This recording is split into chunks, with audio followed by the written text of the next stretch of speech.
Amém. Ezequiel 37, a partir do verso 9, diz assim: Ele me disse: profetiza ao Espírito, profetiza ao Filho do Homem, e dize ao Espírito: assim diz o Senhor Jeová: vem dos 4 ventos, ó Espírito, e assopra sobre estes mortos, para que vivam. E profetizei como ele me deu ordem. Então o Espírito entrou neles, e viveram, e se puseram em pé, um exército grande em extremo. Então me disse: Filho do homem, estes ossos são toda a casa de Israel. Eis que dizem: os nossos ossos se secaram, e pereceu a nossa esperança, nós estamos cortados. Portanto profetiza e dize-lhes: assim diz o Senhor Jeová: eis que eu abrirei as vossas sepulturas, e vos farei sair das vossas sepulturas, ó povo meu, e vos trarei a terra de Israel. Sabereis que eu sou o Senhor, quando eu abrir as vossas sepulturas, e vos fizer sair das vossas sepulturas, ó povo meu. Amém. Israel é o retrato da igreja. Já estudamos isso abundantemente, não tem como fugir. Se você se aperceber sobre a história de Israel, por isso que a história de Israel, para nós cristãos, é importante, porque não há nada novo debaixo do céu, e essa tipologia bíblica, ela é inquestionável, né? São os tipos do Antigo Testamento, revelando as situações do Novo Testamento. Isto é maravilhoso. Muitas coisas nós entendemos que vão acontecer no futuro, porque elas já tipificadamente aconteceram lá no Antigo Testamento, no passado. Isso é um estudo profundo, um estudo superficial, não dá para se aperceber dessas coisas. Existe um povo de Deus no Antigo Testamento, existe um povo de Deus hoje, no Novo Testamento. Uma manifestação de Deus lá, uma manifestação de Deus aqui, e tudo vai sendo um retrato um do outro. Pessoas, por exemplo, Moisés tipificou Cristo, Josué tipificou o Espírito Santo, Elias tipificou Deus, Eliseu tipificou o Espírito Santo, e as coisas vão sendo muito evidenciadas. Eliseu amaldiçoou 42 meninos, 2 ursas saíram da floresta. Tudo isso nós já vimos com muita clareza. O que significa tudo isso? Isto é figura de coisas vindouras. Amém? E você que tem caminhado aí, se esforçado, sobretudo no seminário, você tem acompanhado esta glória toda. Mas, irmão, se Israel é o retrato da igreja, um retrato antecipado, nós podemos, pela história de Israel, e é por isso que Deus levou muitos homens a escreverem sobre a história de Israel, e nós hoje temos nas nossas bibliotecas por aí, nas sociedades bíblicas do dia a dia, muitos livros escritos por cristãos, especificamente sobre a história de Israel. E tem gente que olha para aquelas prateleiras, para aqueles livros e diz assim: não sei para que esse livro aí. Realmente ele não sabe para quê, porque ele ainda não estudou suficientemente para entender que aquele livro ali, sobre a história de um povo do passado, está revelando o futuro. Amém? Tudo é uma questão de estudo, né? Para que os homens começaram? Uma pedrinha mais outra pedrinha é igual a 2 pedrinhas. Para que hoje pudessem fazer cálculos e mandar uma sonda a Marte, mandar um foguete na Lua. Tudo começa de uma raiz até que seja revelado o fruto, né? Quem diria que uma tão pequena semente pudesse se transformar em tão grande árvore? E assim é a história de todas as coisas. Mas o nosso texto aqui, nós já falamos, Deus rejeitou Israel. Amém? E Deus também rejeitou a igreja. Amém? A igreja foi rejeitada? Claro que foi rejeitada.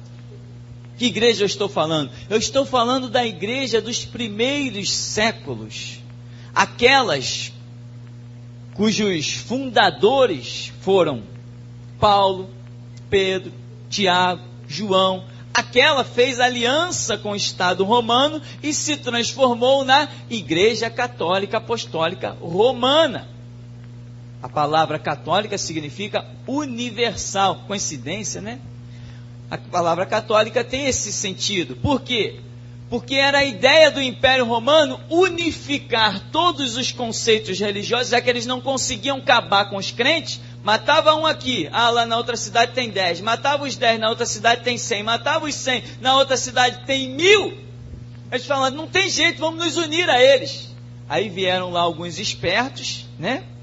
Algumas mentes engenhosas, e traçaram planos. Os nossos irmãos lá do passado cometeram esse erro, e o Evangelho acabou sofrendo detrimento terrível. E aí está a Igreja Católica Apostólica Romana, rejeitada por Deus. Era uma igreja verdadeira, estava dominando o mundo, mas os seus conceitos se degeneraram, então se transformou. Vem Jesus lá depois, cerca de 50, 60 anos, mais ou menos, depois da sua partida para o céu, e vem revelar Apocalipse a João, e no capítulo 17 ele chama esta que eu acabei de citar de a grande meretriz, Babilônia, a mãe das prostituições. Foi rejeitada? Foi rejeitada. Mas, assim como Deus sempre, usando os profetas Ezequiel, Isaías, Jeremias, fala de um juízo e fala de uma rejeição, ele também fala de uma restauração. É por isso que Deus é um Deus de misericórdia. A sua ira parece que ela não dura, não consegue durar para sempre. Ele sempre está dando uma chance para o ser humano, mais do que o que o ser humano merece. Por isso a Bíblia diz que Cristo morreu por nós na cruz, sendo nós ainda pecadores. Quer dizer, Deus olhou para a gente em miséria, não olhou para a gente bonzinho. Eu vou morrer por eles, eles são bonzinhos. Não, eles são o lixo, eles são o resto, eu vou morrer por eles. Isso é que é Deus. Isso é que é um Deus tremendo e maravilhoso. Então, há uma promessa de restauração. Havia ela para Israel. Eles não aceitaram uma promessa intermediária, que começou com João Batista, Jesus no próprio meio deles, mas ainda assim há uma promessa que Deus vai trazer à existência, quando implantará em Jerusalém o seu milênio, quando Jesus descer no Monte das Oliveiras e implantar o seu milênio. E Paulo diz em Romanos capítulo 2 que toda a nação de Israel em um único dia se converterá também. Se eles não se converterem naquela situação da guerra do Armagedon que eles vão estar enfrentando, ou eles se convertem ou serão riscados do mapa. Então eles vão se converter em um único dia. Será a restauração nacional de Israel. Que coisa maravilhosa! Há uma promessa de restauração para eles. Hoje tem a lacuna do tempo da graça. Mas até que Deus se volte a tratar com Israel, ele tem que começar e terminar o tratado com a igreja. Então, estamos no final dos tempos. Tem terremoto por aí? Tem maremoto por aí? Tem ventania por aí? Tem desespero? Tem cidades sendo invadidas pelas ondas? Tem um caos terrível? Então é o final dos tempos, não tem? O Espírito Santo tem falado em nosso meio que é o final dos tempos. Então sabemos que é o final dos tempos. Então também para a igreja, assim como Deus rejeitou, existe também uma promessa de restauração. E onde está isso? Está lá em Mateus 25, que trata do arrebatamento da igreja. Ali também diz que à meia-noite ouviu-se um grito. Sabe quem é esse grito? É você. Se você comprar a ideia, se você se empenhar, se você crescer na graça e no conhecimento, você será esse grito. Por quê? Porque o final dos tempos já chegou. Não tem mais 200 anos pela frente. Há 2000 anos atrás Cristo morreu, mas não tem mais 200 anos para a era da igreja permanecer. Não tem mesmo, não tem como. Paulo diz que nas asas das abominações virá o assolador. Tem abominação nessa cidade?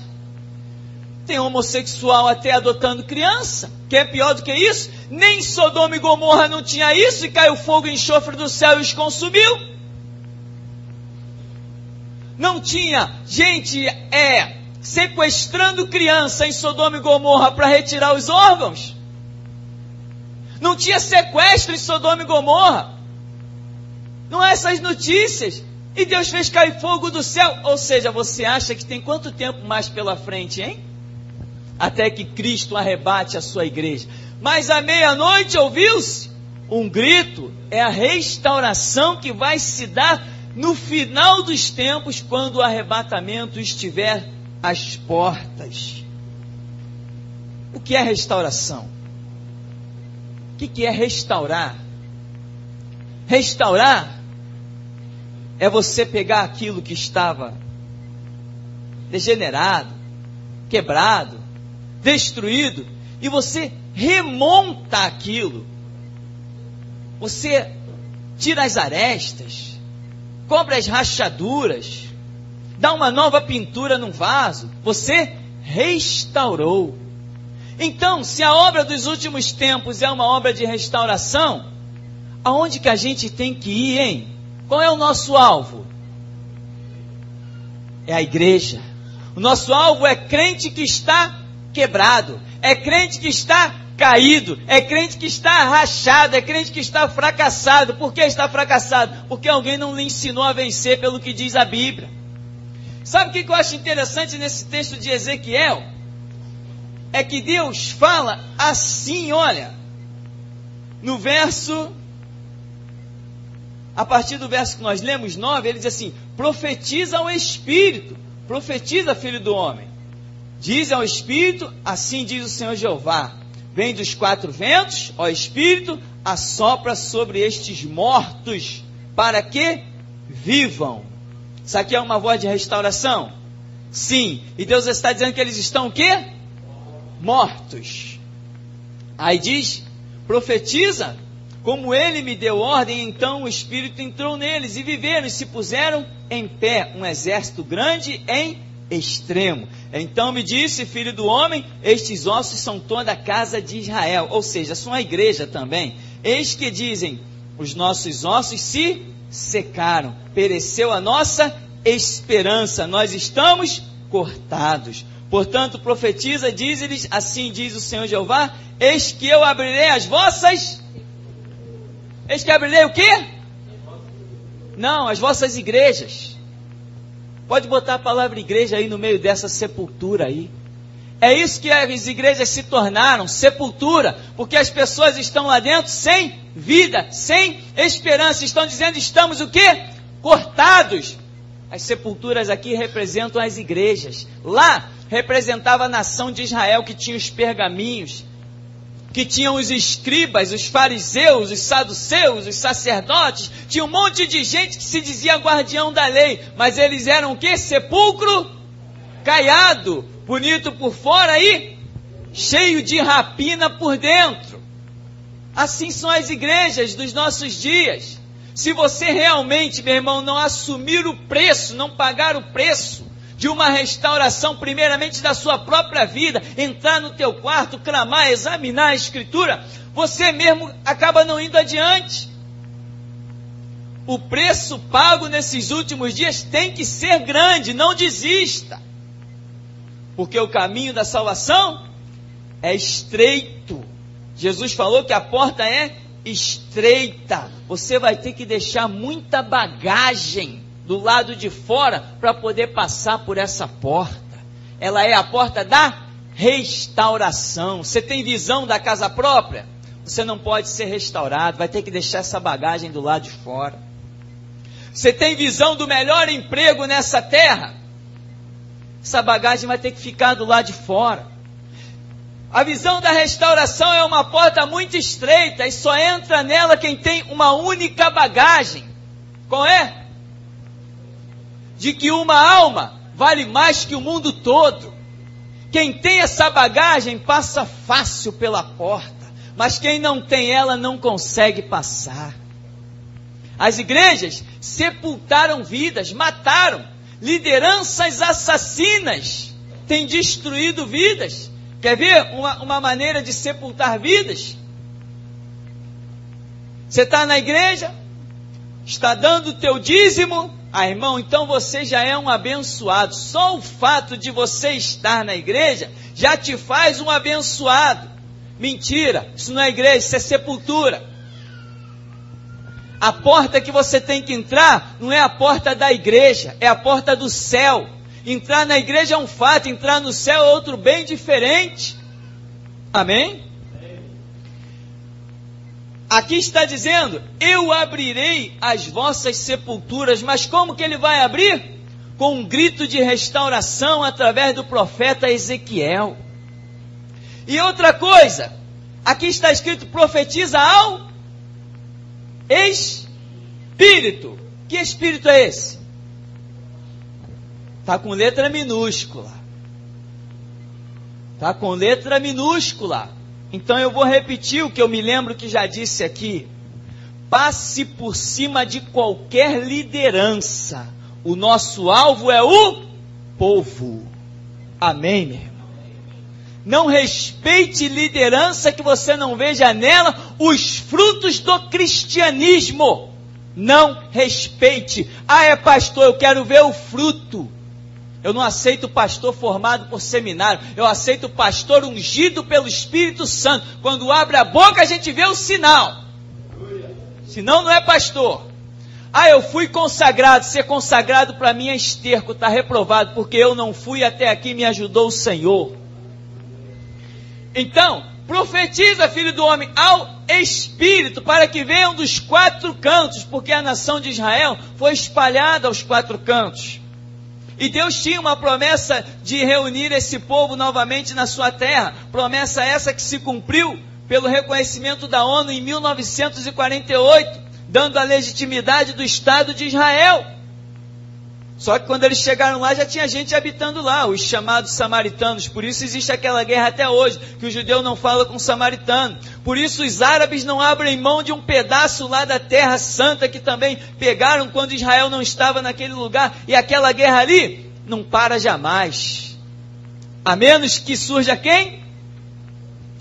O anticristo. O anticristo vai proclamar a paz no Oriente Médio. E muitos dirão, ó, verdadeiramente esse é o Messias que nós esperávamos. Mas não é o Messias, é o anticristo, que vai se assentar no templo de Deus, querendo parecer Deus. Você sabia disso? Há quanto tempo você está na igreja se você não sabia disso? 2 anos? 5 anos? Muda de igreja. Se era aqui também que você estava e ainda não sabia disso, sai fora daqui que aqui não está prestando também. Porque se você está num lugar 2, 3, 4, 5 anos, e isso que eu estou falando aqui é tudo muita novidade, você nunca ouviu falar nisso, meu irmão, você não está numa igreja, você está num lugar onde o pastor está usando aquilo ali como um cabide de emprego, está te enganando, está te iludindo, e uma hora você vai ficar decepcionado. Igreja é uma faculdade. A igreja verdadeira te faz conhecer o futuro. Por quê? Porque a Bíblia é a palavra de Deus e ela traz a onisciência desse Deus. A Bíblia revela todas as coisas do passado, do presente e do porvir. Tudo está escrito neste livro. Por isso que ele tem 66 livros aqui. 6 é o número do homem. Profetiza, filho do homem. Assim diz o Senhor Jeová, eis que abrirei as vossas sepulturas, vos farei sair das vossas sepulturas, ó povo meu. Ora, mas povo meu está onde? Onde é que está o meu povo? Na sepultura. E aí, irmão, temos razão quando pregamos ou não? Deus está dizendo que o seu povo está onde? Na sepultura. Está falando para Israel e está falando para a igreja. E aí? Você quer a unção de ressuscitar os mortos? Não são os mortos físicos, não. São os mortos espirituais. Você já viu quantas pessoas já têm levado a sua vassoura ungida para dentro de casa? Você já viu quantas pessoas já levaram um lenço ungido para dentro de casa? Quantos estão levando a rosa ungida para dentro de casa? E ainda aparecem para dar testemunho. Isto é que é o mais incrível. Eu te pergunto, aonde está o povo de Deus? Está na sepultura. Quem é profeta aí para profetizar nessa noite? Mas você não vai profetizar escondidinho no teu quarto, não, amém? Você vai profetizar cara a cara. Eu tenho tido uma alegria muito grande. Pessoas têm vindo aqui, não têm resistido, têm vindo aqui por causa da rádio, por causa de uma fita. Pessoas têm vindo aqui e teve gente que chegou, citou denominação, vários casos, e a pessoa, olha, eu saí do tal lugar porque eu ouvi uma fita. Eu saí de tal lugar porque sem querer eu sintonizei a rádio. Eu saí de tal lugar porque um irmão me falou isso, aquilo, outro, eu quis vir ver de perto. E eu saí, quer dizer, eles estão saindo da onde? Da sepultura. Estão ressuscitando porque nós estamos pregando a verdade. E se eu não estou pregando a verdade hoje, mais uma vez, até de costa, eu quero desafiar Satanás a entrar por essas portas. Eu quero desafiar Satanás a atrapalhar o meu sono nesta noite.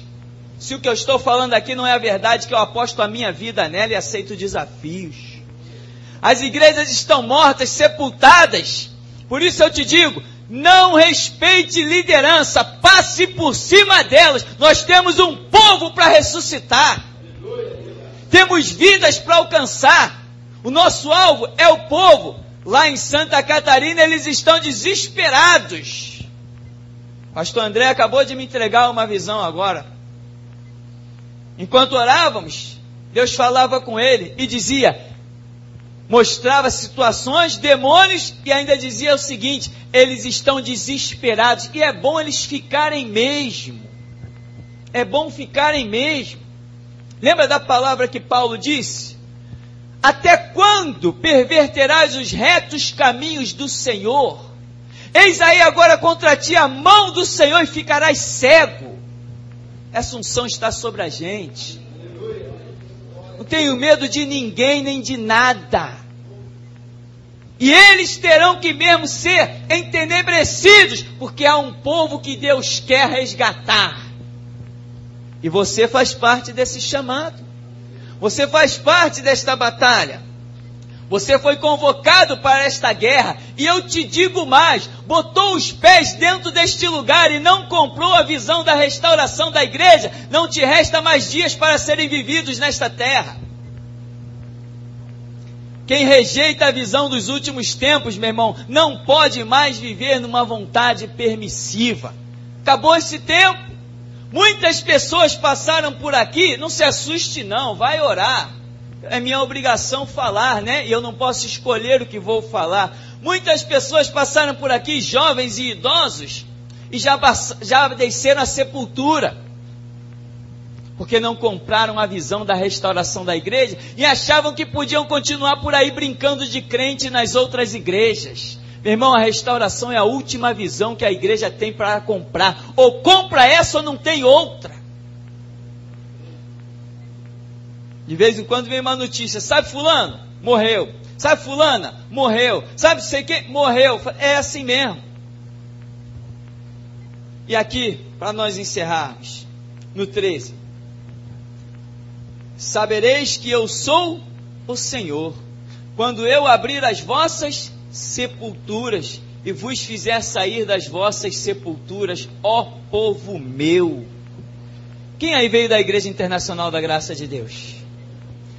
Quem aí veio da Igreja Universal do Reino de Deus? Quem aí estava morto em igrejas batistas, presbiterianas, metodistas? Meu irmão, glorifica a Deus porque você saiu dessas sepulturas, onde pastores são maçons. Onde já se viu isso? Pastor maçom tem um pingo de vergonha na cara. Pastor maçom, né? Não, a gente pode ser pastor e pode ser maçom. Pode também ir para o inferno. Que diferença faz? Está tudo igual, né? Falávamos aqui da reportagem da Enfoque Gospel. Pastores metodistas sentado na mesa com Bento XVI para achar os pontos de convergência da doutrina cristã com a doutrina católica. Que maravilha! Você saiu disso? Você escapou disso que nem a ave escapa do laço? Então, meu irmão, você tem que dar glória a Deus. Agora, compre a ideia. Assim como você foi restaurado, agora é hora de restaurarmos outros. E deixa eu dizer mais uma coisa que eles não gostam de ouvir. Não respeite liderança, respeite a unção. Liderança não. Eu sou líder, abre a boca aí que eu quero ver se você é líder mesmo. Ah, eu sou líder, faz uma oração aí, vamos ver. Se eu sentir Deus quando você orar, então você é líder. Vamos orar, se Deus se manifestar, você é um líder. Abre a boca e ensina a Bíblia. Se você ensinar o Espírito Santo derramar unção, então você é um líder. Ah, eu fui consagrado para o inferno, a consagração, eu não tenho parte nisso. Amém? Você foi consagrado? Pelos homens não. Amém? Mas Deus está com as mãos sobre a sua vida para te levantar com poder e glória. Por isso, não olhe para lideranças. A palavra está perto de ti, na tua boca e no teu coração. Diz a Escritura, abre a tua boca, eu cá encherei. Deixa Deus se mover. Você está indo para a Bíblia? Você está indo para a oração? Você está realmente pagando o preço? Não está sendo um crente acomodado? Vai chegar a hora que o Espírito Santo vai se manifestar sobre você e vai dizer, vai porque eu sou contigo. E quando Deus te der a ordem, meu irmão, simplesmente vai e faça. Doa em quem doer. E as pessoas vão dizer para você, como disseram para mim, você veio aqui para causar divisão? Ou veio aqui para fazer união? Porque Jesus é união. Não, o Jesus que eu prego não é união, ele é divisão, ele é fogo consumidor, ele é contenda, ele é intriga, ele é divisão, ele põe na mesma casa 2 contra 3 e 3 contra 2. O meu Jesus, ele unifica um povo na sua palavra, no seu sangue, no seu espírito, não em pilantragem nem em corrupção. O meu Jesus não é união, o meu Jesus é divisão. Não cuideis que vim trazer paz à terra, eu vim trazer dissensão. É isso que ele disse. É assim que nós, como discípulos dele, temos que caminhar. Amém. O Senhor nos abençoe em nome de Jesus.